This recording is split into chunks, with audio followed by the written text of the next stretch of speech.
Shumë faleminderit që jeni mbledhur gjithë sot këtu. Për të thënë të drejtën, ne jemi në një moment shumë të rëndësishëm për sa i përket sektorit energjetik, sepse duhet thënë që ndryshimet e mëdha, mbasi kemi mitiguar emergjencat në gjithë sektorët kritik, ka ndodhur në 5 vjeçarin e fundit. Dhe kjo është një gjë për cilën bim të gjithë dakord. Si infrastruktura që edhe vetë kur e pam para 2 ditësh në prezantim, ti thua janë bërë gjithë të punë, po në na është kthyer në një normalitet, ashtu dhe energjia sot gëzon formën më të mirë të mundshme, por edhe për shkak të bashkëpunimit shumë të mirë që ne kemi pasur midis politikbërjes që vjen nga Ministria e Infrastrukturës së Energjisë, zbatimit pra ekzekutivit që vjen nga ndërmarrjet e sektorit, nga ana tjetër unë dua dhe gjej rastin që të falenderoj rregullatorin, i cili padyshim kemi qenë në një konsultim të përhershëm, por nga ana tjetër edhe me një përqasje pozitive do ta quaja, sepse është lehtë që të pengosh procese, e vështirë është që të marrësh vendimet e duhura, nganjëherë duke guxuar. Dhe për këtë dua ta falenderoj rregullatorin, pasi kemi gjetur gjithmonë bashkëpunimin e dur. Por më shumë nga të gjithë duhet falenderoj sektorin privat. Asgjë nuk ndodh dot në një vend nëse sektori privat nuk gjen frymëzimin, sigurinë dhe arsyen për të përfshirë në reformat e mëdha. Sigurisht, ne, si politikbërës, mund të kemi dëshirë që të bëjmë shumë hapa, shumë reforma, nganjëherë edhe të forta do thoja në aspektin e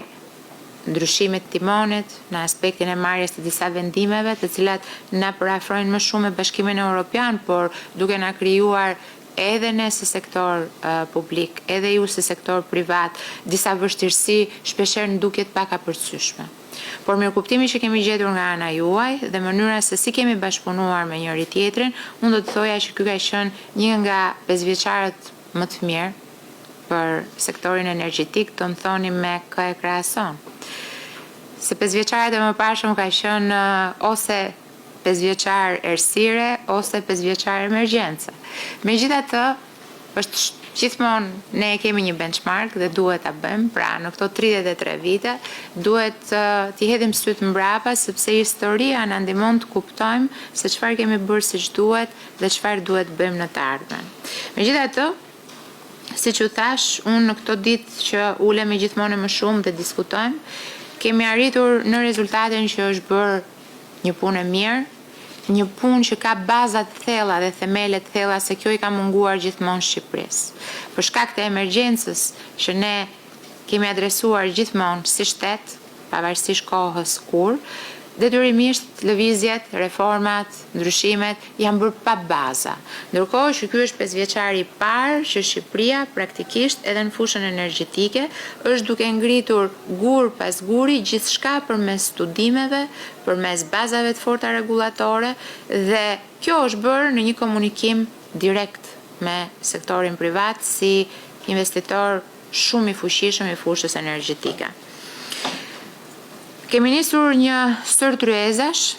pasi besojmë që është shumë e nevojshme të diskutojmë me njëri tjetrin, të komunikojmë, të kuptojmë se kush janë sfidat që na presin në të ardhmen, çfarë do duhet të adresojmë sot për të mos ndryshuar timonin shpesh, gjë që unë e them në tryezat e Bashkimit Evropian është bërë shpesh nga Komisioni vitet e fundit, me kosto shumë të lartë për shtetet dhe për sektorin privat. Me thënë, energjia është një nga fushat që intensitetin e investimet e ka shumë të lartë. Dhe nëse nuk do të kishte një politik e cila është e qëndrueshme, është e vendosur mbi themele të mirë studiuara dhe që do të ishte koherente për disa dekada, atëherë kostot janë shumë të larta si për sektorin privat, ashtu edhe për sektorin publik. Ndaj, pavarësisht se në aspiratën tonë për të bërë antar i Bashkimit Evropian në fushën e energjisë, ne mund të themi që jemi shumë të avancuar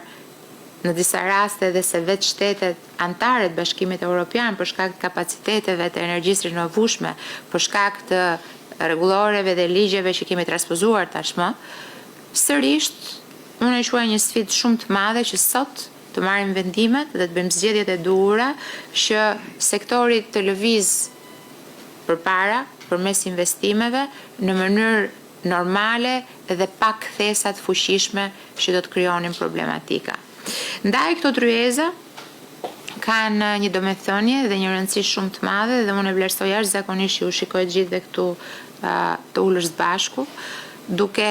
ju pasur bashkëpunëtor prej kohësh dhe duke ditur se secili prej jush luan një rol të rëndësishëm në këtë sektor. Sigurisht kjo tryezë e parë që ka të bëj me të gjithë pjesën financiare të sektorit energjetik është shumë e rëndësishme për të vendosur piketat edhe kolonat se si do të funksionojmë në të ardhmen. Duhet thënë që kemi arritje konkrete të cilat kanë krijuar qëndrueshmëritë e sektorit dhe krijimi i Alpexit padyshim është një nga momentumet më të rëndësishme për sektorin energjetik shqiptar. Sigurisht duke përmbushur të gjitha angazhimet që ne kemi ndërmarrë edhe ndaj Bashkimit Evropian edhe ndaj kreditorëve të huaj që na kanë suportuar gjatë gjithë procesit tonë të reformimit të sektorit, duke mos harruar që vim nga një shkuar e errët, pa dashur fare të bëj politik, po duke folur me shifra dhe me fakte, sepse në vitin 2013 në sektorin e kemi marrë në dorëzim me 700 milion borxhe, 700 milion euro borxh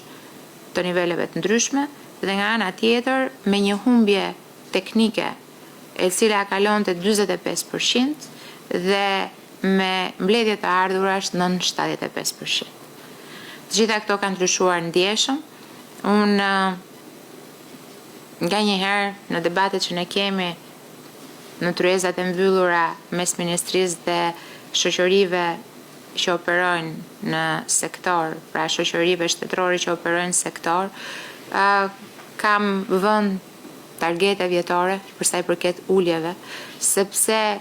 në fushën energjetike gjithçka qëndron mirë e lidhur, si një zinxhir vlerash dhe veprimesh që duhet pasojnë njëra tjetrën. Duke nisur këtu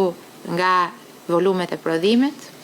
duke shkuar tek diversifikimi i këtyre burimeve, që sot është shumë i rëndësishëm, kush mund të fliste para 5 vitesh që 10% e produktit vendas do të vinte nga parqet fotovoltaike. Dukeshin të gjithë të interesuar për ca 2 meksha të cilat nuk çonin gjëkundi, ndërkohë që sot kemi kompani të mëdha shqiptare dhe europiane, të cilat vazhdojnë dhe ndërtojnë parqe fotovoltaike që garantojnë atë që është edhe kërkesa jon finale, pra sigurinë energjetike të vendit, kthimin e Shqipërisë në një vend eksportues neto. Për të shkuar pastaj tek e gjithë harta e transmetimit, sepse si mund të vazhdosh të rrisësh kapacitetet prodhuese dhe mos t'i përgjigjesh me të njëjtin hap me volume transmetime, duke pasur parasysh se Shqipëria sot është kthyer në një hub energjetik jo vetëm për Ballkanin Perëndimor, sepse flasim gjithmonë për Ballkanin Perëndimor duke e kufizuar rëndësinë e vendit tonë, ndërkohë që vendi ynë ka një pozicion gjeografik të jashtëzakonshëm që vlerat ja kalon tej Ballkanit Perëndimor. Flitet për ndikimin ton në Europën juglindore praktikisht në këto momente. Dhe për të shkuar pastaj tek përfitimet që ka shteti shqiptar dhe përfitimi më i madh që ka qytetari shqiptar. Vetëm përmes të gjithë investimeve dhe vendimeve duhura që kemi ndërmarrë në këto 5 vite, reforma, diversifikime dhe gjithçka tjetër, ne ja dolëm që për herë të parë të ulnim çmimin e abonentëve familjar dhe flasim për 1.070.000 abonent familjar, sigurisht përmes një politike që shkon përshtat me Bashkimin Evropian dhe ka të bëjë me eficiencën e energjisë, pra sa më pak konsumon, aq më shumë ti premiohesh duke marrë çmim më të ulët, por nga ana tjetër janë impaktuar 1.070.000 abonentë. E gjitha kjo ka ardhur në saj të mirë menaxhimit sektorit, ku këtu nuk mund të heq asnjë komponent, deri tek pika e uljeve teknike, që sot jemi më pak se 18%. Tani, unë do ta mbyllja këtu fjalën time hapse për ta kthyer këtë në një bashkëbisedim sipas kësaj tryeze, për çka jemi mbledhur dhe thjesht për t'ju thënë dhe diçka tjetër që jemi në një moment shumë të rëndësishëm për sa i përket edhe ligjit të sektorit. Jemi në momentin kur javën e ardhshme ne ta shpërndajmë draftin e ligjit të sektorit dhe do deshim inpute nga secili prej jush. Duam që kur të futemi për ndryshimin e këtij ligji, ne kemi marrë një vendim me njëri tjetrin, që patjetër do ta dorëzojmë sekretariat sipas afatit, patjetër nuk do të lëvizim nga afatet net Ministrisë Infrastrukturës dhe të Energjisë, njihemi tashmë për respektim të afateve kohore, por nuk do t'i heqim Shqipërisë, sektorit energjetik, sektorit privat që kontribon në energji të drejtën për të marrë kohën e duhur dhe për të dhënë inputet e duhura në ndryshimet që do psoj ky kuadër ligjor. Pasi siç u thash në fillim, e shikojmë shumë të rëndësishme që kur të dalim me ndryshimet dhe ligjin e ri për sektorin, të jetë një ligj i cili do të na përgjigjet në të gjithë kuadrin e tij për vimësin, pa pasur ndryshime të herpashershme dhe luhatje të gjitha proceseve që kanë të bëjnë me investimet në sektor. Shumë faleminderit.